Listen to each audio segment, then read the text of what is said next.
Hello, friends. 869 days of war between Russia and Ukraine. In southern war zone, as far as Kherson is concerned, no change in since long. On Zaporizhia front, regular fight is on in form of positional battle. In the meantime, Ukrainians have again shelled Zaporizhia nuclear power plant infrastructure in Energodar area. In east, on Marinka front, Russian army made good advance in southern Pobeda, almost 1.5 kilometer. However, once they reached their present location, they were struck by various Ukrainians drones. Russians also made advance inside Krasnogorovka northeast direction. On other fronts in Marinka, situation is by and large similar. On Avdiivka front, Russians advanced towards Novoalexandriivka-Novoselivka line and expanded their control zone north of Sokol and towards Lozovatsky. They are also advanced inside Yevzenivka and fight is continuing around Karlovka, no changes. Towards Godlovka-Toretsk direction, Russians made advance towards southeast of Toretsk in Pivdene direction and also made gains towards in and at New York.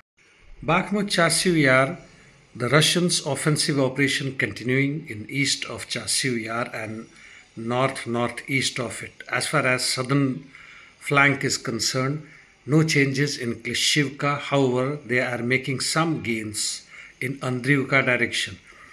As far as north of Soledar-Siversk sector is concerned, no significant changes in last couple of days.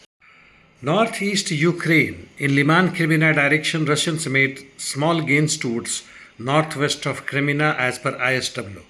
In Kupyansk-Svatovo direction, Russians made gains towards Sinkyuka and expanded their control zone towards Petropavlovka. Coming to north of Kharkov, that is towards Slobozansky direction. In Vovchansk, as per ISW, Russians crossed Vovcha river and made gains into central Vovchansk. However, this is not yet confirmed. Ukrainians counterattack continuing in Glaibok and even in Vovchansk direction, however, no gains for them.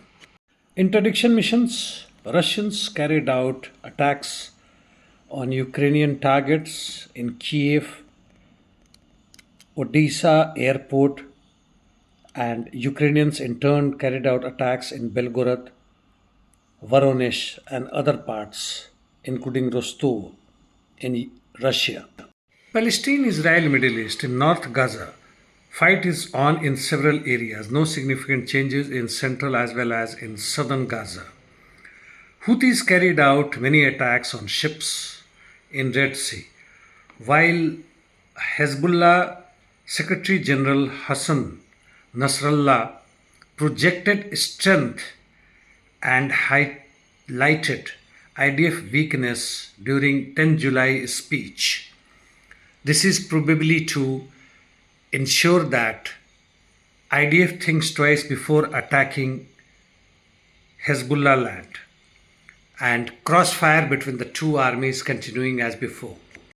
In general, as far as Hamas and other resistant forces versus IDF war is concerned, it is very complicated and not limited to only Middle East, but forces from USA and other allies are aiding IDF, while Iran and other countries, limited though, helping Palestinian resistant forces.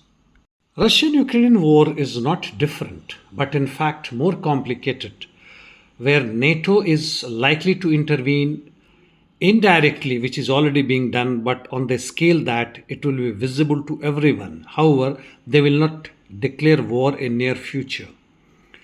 Let us see how Russian military and political leadership reacts to the present situation. Will they continue like this, or will they start using at least tactical nuclear weapons. The time will only tell. In fact, the war, which also includes in African countries, have become new normal for the world, for the humanity, and we are least bothered unless we are fired upon. That's all. Thanks.